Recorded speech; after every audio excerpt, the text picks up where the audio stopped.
So this is a story that happened to my mom's friend in Korea about 10 years ago. Every time I hear this story, I still get the chills. My mom's friend lived in an apartment complex in Seoul.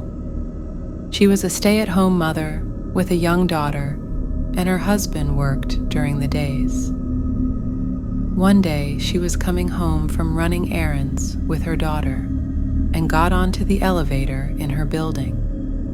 When she got on, she noticed that there was a man wearing a cap and a yellow raincoat, and he kept his head low so that she couldn't really see his face.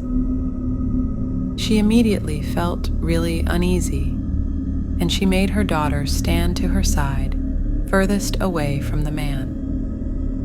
What made her feel even more uncomfortable was that when she pressed the button for her floor, there was no other lit number. And on top of that, she noticed that he was carrying something wrapped inside newspaper close to his side.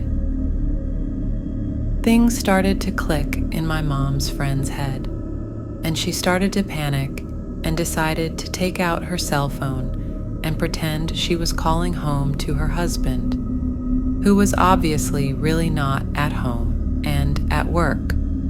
She started saying things like, "Oh, I'm on the elevator and about to get off. Can you get the door for me?"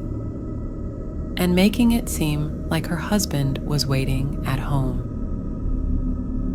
When the elevator did reach her floor, I think she lived on the 12th floor or something, she quickly got off and grabbed her daughter and started to walk as fast as she could to her apartment. She noticed that the man also got off on her floor and was slowly following her down the hallway. When my mom's friend got to her door, she started to bang on it and shout, "Hey, Yobo, husband dear, I'm home. Please open the door," and kind of pretended like he was coming to answer the door. Upon seeing this, the man in the yellow raincoat started to walk away back towards the elevator. When he seemed to be far away enough, my mom's friend quickly picked up her daughter and slid open her door's passcode thingy.